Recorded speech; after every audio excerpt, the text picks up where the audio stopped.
Welcome back, and we're here with yet again another unboxing. This one, however, is of my personal favorite campaign setting.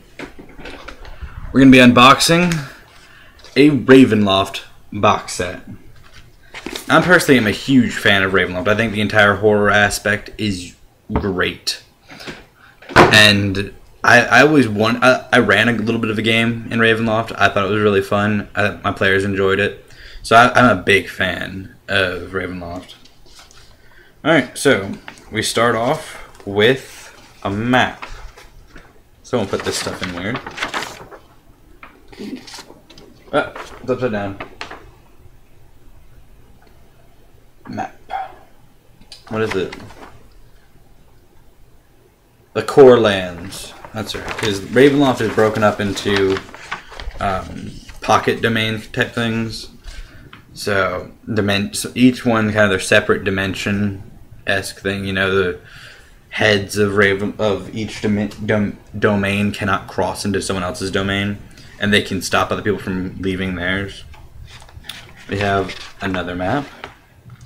This one's the Islands of Terror, which is off the coast.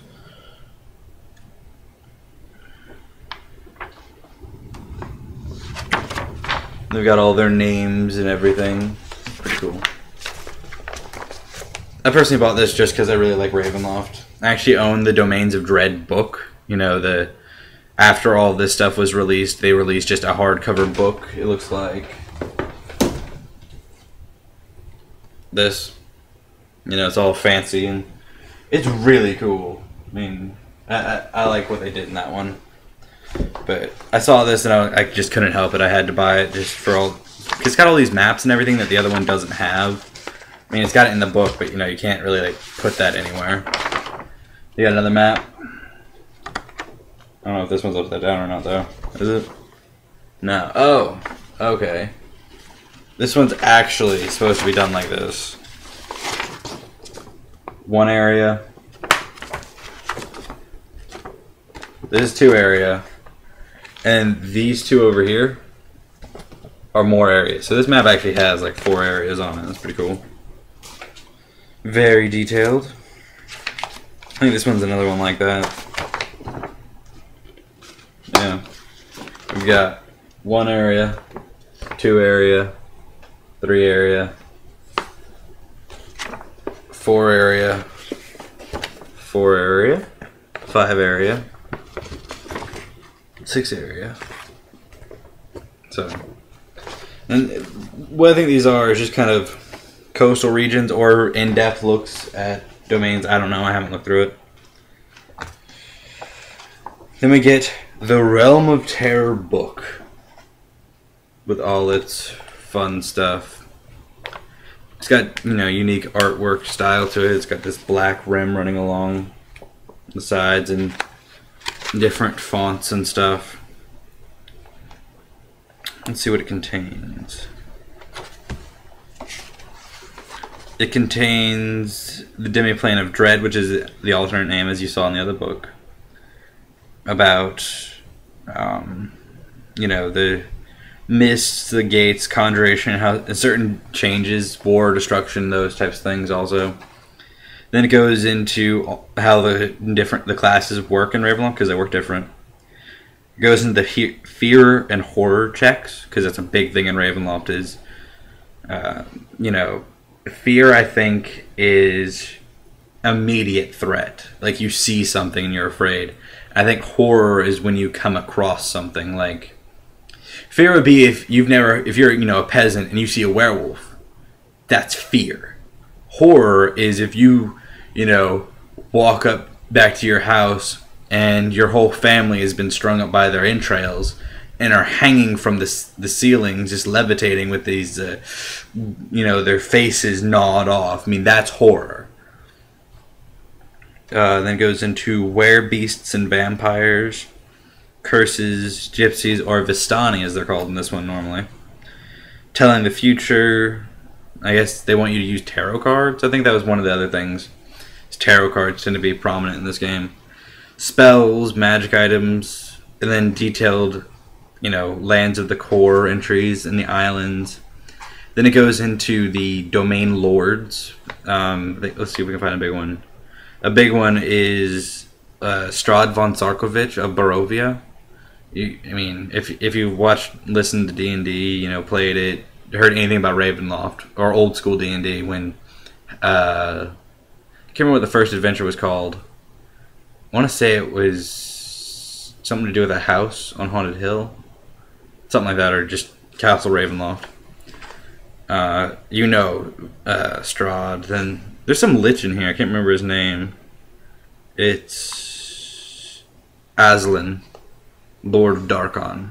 But and then there's Bloodlines, which is not like in Vampire Bloodlines. It's Bloodlines like family trees.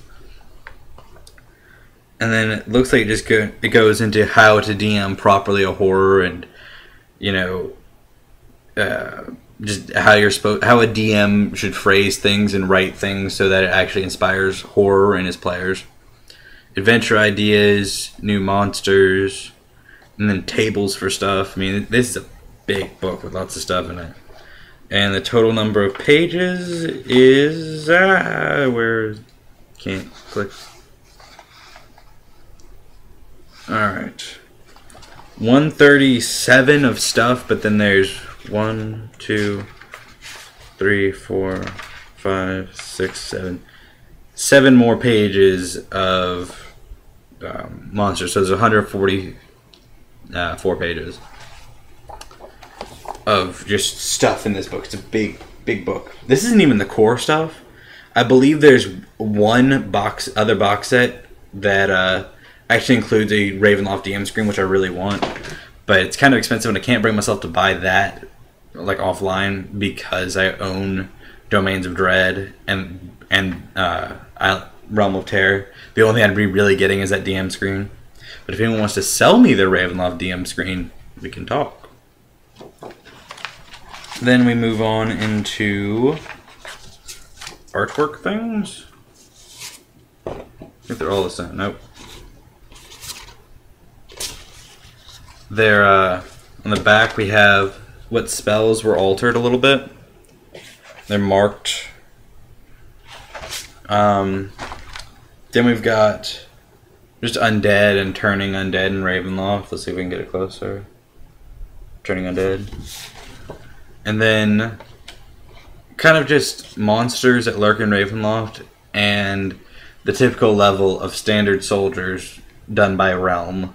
So that's pretty cool. I enjoy, you know, quick reference information like that, especially on a Realm where it's like you look and you're like, well, you know, this is a militaristic place and this is a, you know, just kind of standard. Shouldn't their guards be different? But how different should they be?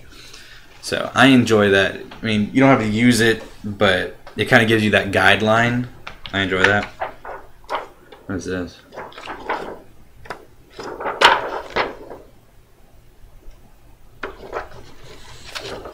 Oh.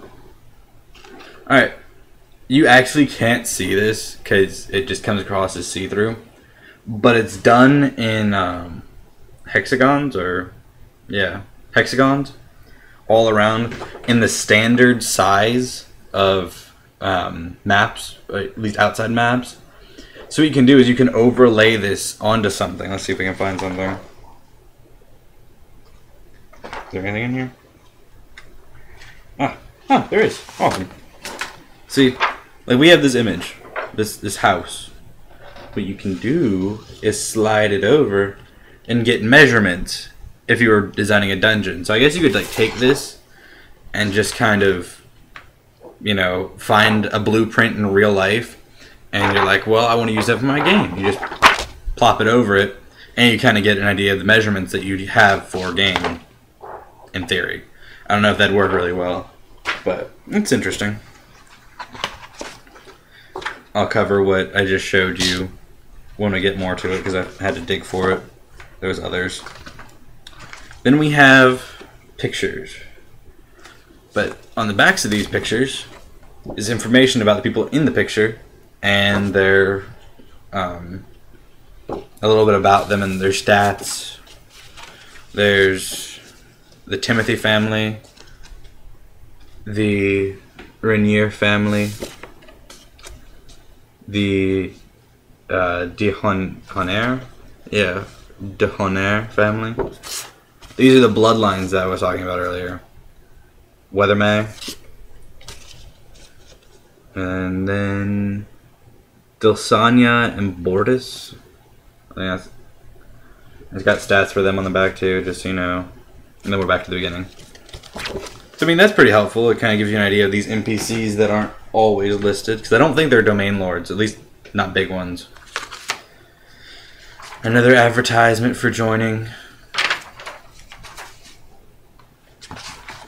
And then we get back to those that thing I was showing you earlier where I put the plastic thing over it. And there are apparently a lot of them. More than I thought there were. Alright. Their houses and castles and monasteries. Actually, I just went the wrong way. I did monastery because what came up, it was what you saw earlier. This is the mansion, or it's the Markov estate. And I'm not going to cycle through all of them because there is a ton. I don't know if you can get a sense of how many that is. I'd say about 20, 25, something like that. But they're all detailed on the back and numbered. See? Numbers. And then in all this writing around it, they got numbers detailing. It'll have like a number and then you can find it up here. And it'll correspond to it. Like 4. No, I don't want to do 4. That's lame. 2. Right here is a laboratory because right here says laboratory. So it kind of gives you that idea. It gives you that ability to go do adventures. So I'm a big fan of that too. But I think that's everything. Yeah, there's a 144 page book, 4 big color maps, 24, I was close. 24 full color cardstock sheets, and 1 transparent map overlay for measuring distance in the realm of doom. So, yep. And this actually cost me only like $9. The Ravenloft one cost me only $9. So that's pretty good. But that's it. So until next time, have a good one.